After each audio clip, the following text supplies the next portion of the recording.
मुल्क में अॼु खां 7 ॾींहनि ताईं पोलियो मुहिम जी शुरूआति। अॼु खां शुरू थींदड़ पोलियो मुहिम 3 नवंबर ताईं जारी रहंदी। सिंध में 1 करोड़ 6 लख खां वधीक ॿारनि खे पोलियो जा फुड़ा पियारिया वेंदा। सिंध में 5 सालनि खां घटि उमिरि जे 1 करोड़ 6 लख ॿारनि खे पोलियो जा फुड़ा पियारिया वेंदा। वॾो वज़ीर सैयद मुराद अली शाह SMB फातिमा जिना स्कूल में पोलियो मुहिम जो इफ़्तिताह करे छॾियो। वॾो वज़ीर ॿारनि खे पोलियो जा क़तरा पियारे पोलियो मुहिम जो इफ़्तिताह कयो। वॾे वज़ीर सां सिहत वारे सूबाई वज़ीर डॉक्टर अज़रा पेचुओ ऐं ॿिया अॻुवान मौजूदु।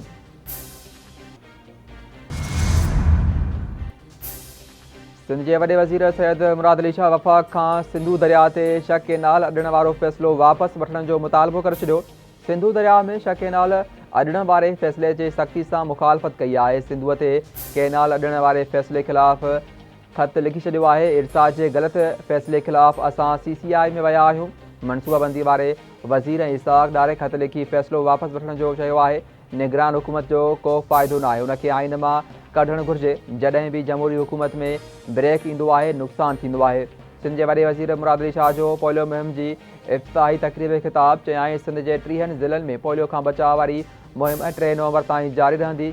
सिंध में 5 सालनि ताईं 60 लख खां वधीक ॿारनि खे पोलियो जा फुड़ा पियारिया वेंदा। वालिदेन पंहिंजनि ॿारनि खे पोलियो खां बचाव जा फुड़ा लाज़मी पियारनि। सिंध मां पोलियो जे ख़ात्मे लाइ पुरज़मायूं। हिन साल मुल्क में 41 केसिस रिपोर्ट थिया, जिन में 12 केस सिंध में रिपोर्ट थिया। शहीद बेनज़ीर भुट्टो 1994 में हिन प्रोग्राम जी शुरूआति कई। पोलियो जे ख़ात्मे लाइ हर तबिके खे पंहिंजो किरदारु अदा करणो पवंदो। पोलियो ख़तरनाक मर्ज़ आहे। पोलियो मुहिम खे असराइतो बणाइण जी हिदायत कई आहे। चीफ जस्टिस यहया आफ़रीदी सदारत हेठि फुल कोर्ट जो इजलास अॼु थींदो। इजलास में अदालती सुधारनि ते वीचारियो वेंदो।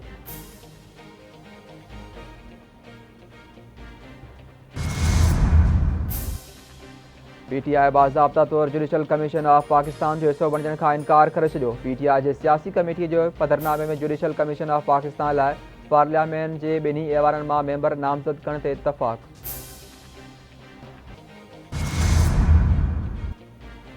पाकिस्तान में जमहूरियत मज़बूत थी रही आहे। सीनियर पार्लियामेंटेरियंस खां सिखण जो मौक़ो मिलियो।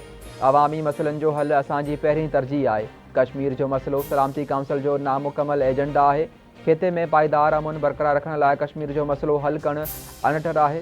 पार्लियामेंटेरियंस फॉर ग्लोबल एक्शन जी सालियानी इजलास जी इफ़्तिताही तक़रीब खे क़ौमी असेंबली जे स्पीकर अयाज़ सादिक़ जो ख़िताब।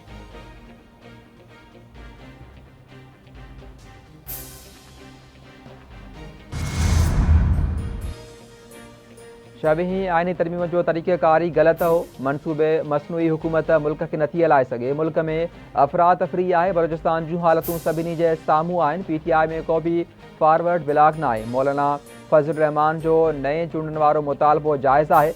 उमीद आहे त नओं चीफ जस्टिस पंहिंजो किरदारु सही नमूने सां निभाईंदो। लाहौर जी दहशतगर्दी टोड़ अदालत ॿाहिरियां में मुखालिफ़ धुर अॻुवान उमर अयूब जूं मीडिया सां ॻाल्हियूं।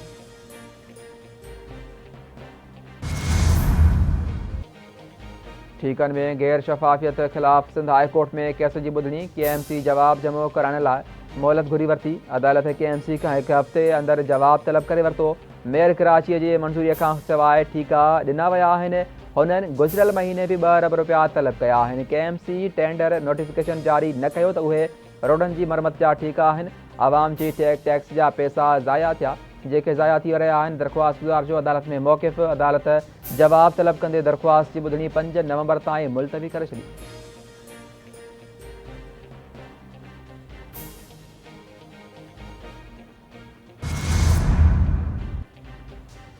अवाम लाइ ख़ुशख़बरी। पेट्रोल ऐं डीज़ल जी क़ीमतुनि में ईंदड़ 15 ॾींहंनि लाइ घटिताई जो इम्कान। 1 नवंबर खां पेट्रोलियम शयुनि जी क़ीमतुनि में 2 खां 3 रुपया फ़ी लीटर घटिताई जो इम्कान।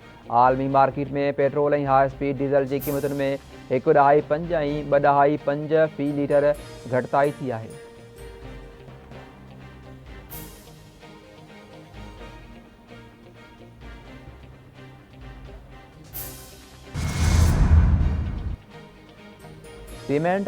सेनेट ऐं क़ौमी असेंबली जा इजलास अॼु तलब। सेनेट जो इजलास 4 वॻे थींदो। सेनेट सेक्रेटरीट 5 नुकाती एजेंडा जारी करे छॾी। इजलास जी शुरूआति पाकिस्तान ऐं रूसी फेडरेशन जे क़ौमी तराननि सां थींदी। सेनेट चेयरमैन आजियाने वारे ख़िताब कंदो। क़ौमी असेंबली जे इजलास शाम 5 वॻे ॿीहर शुरू थींदो। क़ौमी असेंबली सेक्रेटरीट 6 नुकाती एजेंडा जारी करे छॾी।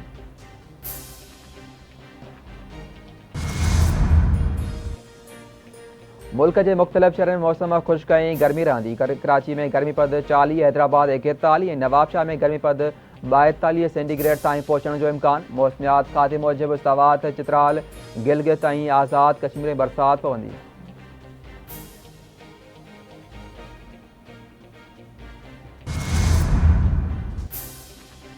ईरान इसराइल शिकतान ईरान की दरख्वास्त गडियल क़ौमुनि जी सलामती काउंसिल जो इजलास तलब।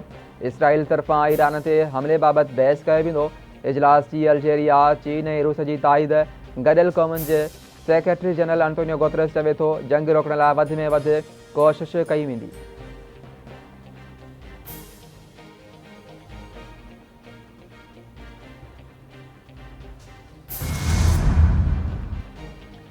इसराइली वज़ीर आज़म नेतन्याहू चवे थो ईरान ते वक़्त सिर हमलो करे पंहिंजा मक़सद हासिल करे वरिता आहिनि। ईरान ते हवाई हमलो दुरुस्त ऐं ताक़तवर हो। ईरान केतिरनि ई बैलिस्टिक मिसाइलनि सां इसराइल ते हमलो कयो ऐं नाकाम रहियो।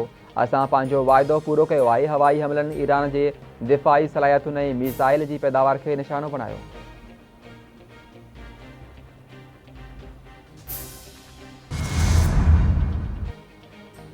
ईरानी सुप्रीम लीडर आयतुल्लाह खामनाई चवे थो इसराइली हमले खे वधाए पेश न कयो वञे।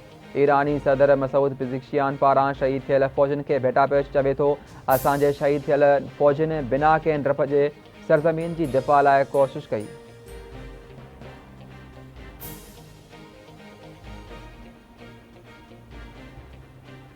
भिरिया रोड भरिसां गुम थियल नौजवान जो बोननि जे फसल मां लाश ते पुलिस वाक़े वारे हंधि पहुची लाश तहवील वठी अस्पताल मुंतकिल कयो, जितां ज़रूरी कार्रवाई खां पोइ वारसनि हवाले कयो वेंदो।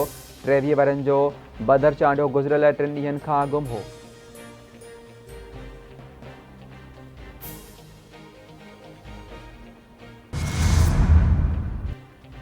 पाकिस्तान वाइट बॉल जे हेड कोच गैरी क्रिस्टन इस्तीफ़ा ॾेई छॾी। PCB सां इख़्तिलाफ़नि खां पोइ गैरी क्रिस्टन उहिदे तां इस्तीफ़ा ॾियण जो फ़ैसिलो कयो। जैसन गैलेक्सी खे ऑस्ट्रेलिया ऐं ज़िम्बाब्वे जे दौरे ते वक़्ती कोच मुक़ररु करण जो फ़ैसिलो।